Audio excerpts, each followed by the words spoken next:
Because in person is much easier, I was able to grow my business very quickly.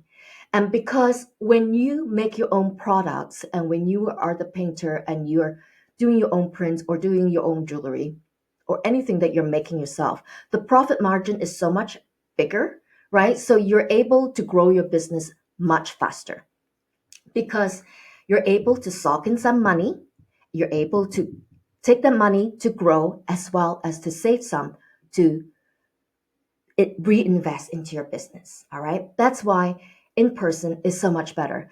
And also the fact that when a person come into your booth or a person that relate to talk to you, opening conversations is one of the most important sales technique.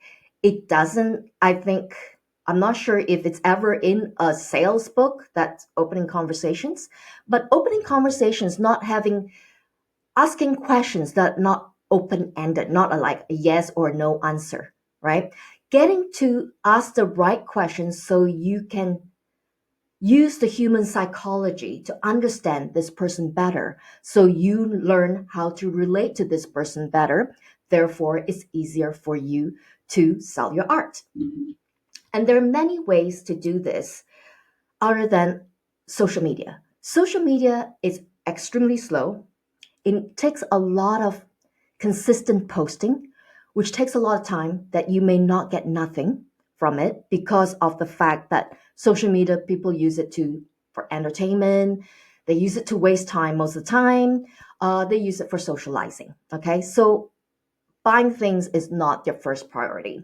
Whereas if you do art shows, if you do art galleries, and if you do like studio walkthrough and things like that, people are already interested before they come and see you. So you already have a concentrated crowd. Maybe it's not as big as an online crowd, right? But it's concentrated and it's the right target audience. So the only difference is if they like your art or not, right? If they can relate to your art or not. That's why it's very important for you to write stories or write something that's relatable to your art that they can feel a connection with it so you can open up conversations much easier and create that connection, a deeper connection immediately instead of just letting them go by. And so in-person sales happen so much faster and it helps you to grow as well. So I'll tell you where my sales come from. My sales, I would say 90% of my sales come from the gallery. 90%. That's a lot. 10% is from my subscribers. My subscribers that came from my gallery as well. So these are people that I already met. Okay, these are people I already met. These subscribers are people I already met. They already know me. They trust me. They like me. Therefore, it's easier to sell to them. 10% of my subscribers came from online. But sales wise, I'm pretty sure it's less than 10% that came from social media. All right. But if you ask me about time spent, definitely online is not as good as in person by far, unless you spend a lot of money. And also, the other thing about in person sales is that you can do it alone. You can actually do it alone. You can hire people to do it, but the sales should actually come from you because I've hired salespeople before and it's not the same. It's just not because people don't know how to sell your art. When people buy art, they want to see the artist. They do not want to see a salesperson unless they actually go to a commercial gallery. Then they already expect that there's going to be a gallerist that's going to be there to take care of them. That is different. Okay. And the gallerist is very well trained to sell to people in your gallery. Okay. So that part is completely different. But if, let's say, you put your art in the market, then you get somebody to help you to sell. It's not going to be the same, okay? Because people want to see you, okay? The other ways to do business without social media is this. You can create art shows. You can go do art shows. You can do art teaching. You can do artist in residency, which brings people to you, and also you are the artist in residence, so they are really interested in what you're doing. Gallery representation, giving an art demonstration at art summits, like big art shows. You can always do a art demonstration. Pop-up shops. I mean, there's so many shops closing left, right, and center now. It shouldn't be too difficult to find a space to pop up for the summer. Don't pop up any other time, okay? Don't pop up any other time. Summer, if you live in a town that there's tourists, summer is the time to do it, all right? And also, people like to decorate the house in the summer too. Studio gallery invitation. And also, every time when you are doing these kind of shows or teaching art, make sure you grow your subscriber list. Okay, that is very important because you already met these people. So these are people that are semi-warm, right? They're semi-warm because they're not cold. They have seen you, they have talked to you. So you want to get them to subscribe to your newsletters. The other way to do business without social media is start a blog. And I'm not saying like a blog that I do for my art business blog, but a blog that is on Google, like Google, they call artblog.com, I believe. They have, it's sort of like a marketplace. So people like to read blogs, like make a blog in one of those big marketplaces that does blogs. And then open a YouTube channel that's not social media. Advertise through Google, LinkedIn ads, and social media. You don't have to use Meta in order to advertise. So you can just send people to your website. Okay. So it's not necessary that you have your channel open and you have to continue to post. You can just basically put an ad on Meta and then just send them to your website. All right. But Google is very expensive. Results is very low. Okay. I have tried that. LinkedIn ads, I haven't tried it yet. Social media, the Meta is the least expensive one. But again, like I said, because social media attracts people that are really there to just socialize and do things like that.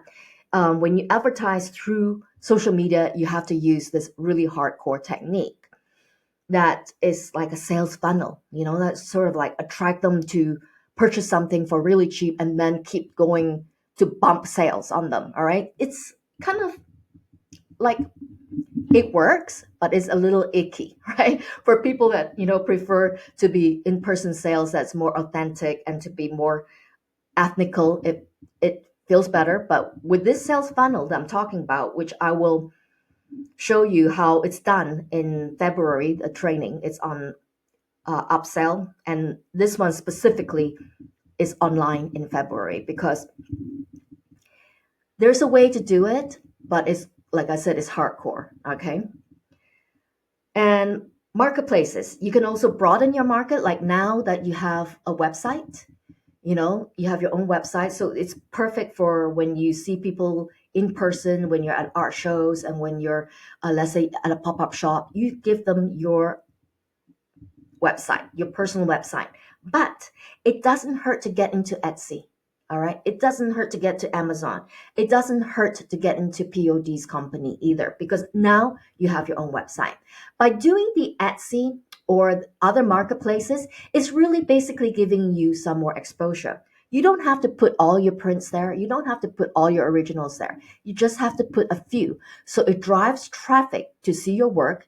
And when they're interested, they will go to your website where you have most of your artwork. Okay. So when you join marketplaces, it really is just to give you a little bit more exposure to that market. Okay. Because Etsy is a place where people are buying handmade things. You will attract that market, and hopefully you can attract enough that they will go into your website and purchase from you instead. Traditional advertising like radio, magazines, local newspapers, those are great. I have advertised on local magazines, local travel magazines in different towns. They do bring people in, but I would say the outcome, I would say, is not as good as just people walking by, or not as good as word of mouth. All right. So magazines advertising is not as effective as just people walking into your gallery. Because not a lot of people look at those travel magazines and said, "Oh, I really want to go to that place," right? Usually, when I have my gallery is always in the place where people shop, is in the shopping area. So people find me. So I did advertise, but I don't find it as effective. It's expensive too. Donation. You could donate art, get more exposure as well. But it is a different kind of crowd because when you do donations, it goes by auctions, right? So you are looking at people that want something less expensive. All right. And apply to get interviewed by podcasters. That could help. That will be exposure that you don't need social media or local TV shows. Apply to group shows in galleries. Apply for art competitions. That also help to art competitions is good in a way that it does attract art collectors. So when people see you and let's say you won a prize, you'll get more attention. Therefore, there will be more exposure coming towards you. Show your art in public venues and spaces. Wholesale your art prints, cards, and gifts. And also sell your art in retail stores and galleries. Okay. And also collaborate with like co-op galleries and all of that. But no matter what, you have to do in-person sales. That is the most effective because you are the person that knows how to sell your work. Okay. People get to see you, they want to converse with you. And the other thing that's really important with in-person sales is the energy. People feel your energy. Energy is very important. Online, people do not feel your energy, right? They don't really know what kind of personality you have. And when they don't see you, it's really hard to trust you.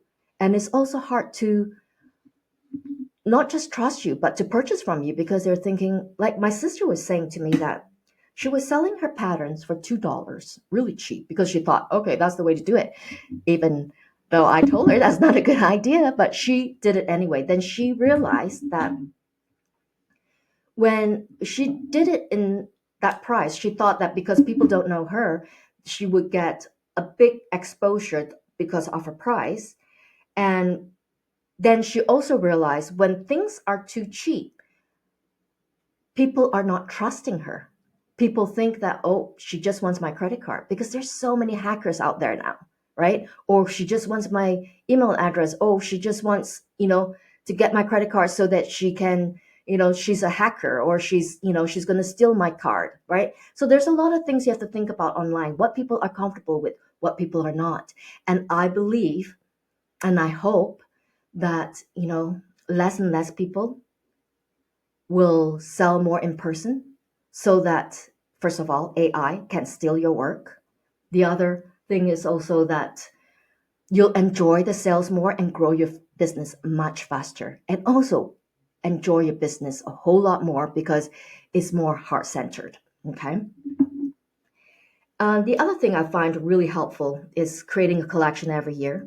It's very vital for your in person sales because if you create one every year, you keep your warm audience always interested.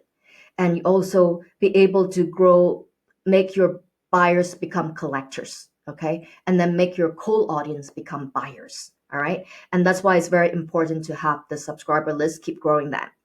And also open your range of products to include prints and art gifts so that you can make your art more accessible for people with all different um, budgets, as well as maybe people don't want an art on the wall. Maybe they want something else. They really like your art, but they don't want it on the wall. They want a coaster. They want a box. I had gift art box and they were beautiful. They were expensive, but they were beautiful. And so opening your art products varieties would definitely help. Okay. And also help you to upsell as well. The other thing that's really important in in-person sales are then giving yourself as much um, exposure as possible by doing art shows and things like that is really be very good at sales. Be very good at sales so that you know how to reach them and be good at opening up compelling conversations, not just conversations about weather, okay? Real deep conversations because we're all deep thinkers here. I know all of my members are deep thinkers and I can pretty much say you're all introverts because I know all of you individually and I know all of you are deep thinkers. You are one of those caring people and that's what I love about, the members is that for some reason we all attracted each other. We're all like-minded. So Open those compelling conversations. If you open those compelling conversations, sales is very easy, but you have to be confident. Confidence is the number one thing to doing sales well. Okay. Because if they see your confidence, they feel comfortable.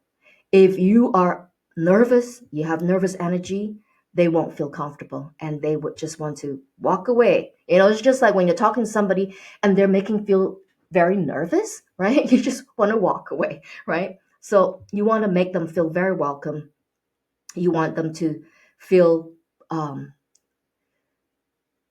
you want them to resonate with your art by doing the stories. And even if you don't like to write stories, that's fine. Just like Carol, you're good at it. You're good at writing quotes that are relatable to your art. When people read the quote, they can feel it, right? That's the one of the reasons why I share quotes because quotes are something that resonate with people, and it only takes two or three lines to get the feeling across. So quotes is perfect to let it be relevant to your art so that you can have conversations with it. Okay. Now, that's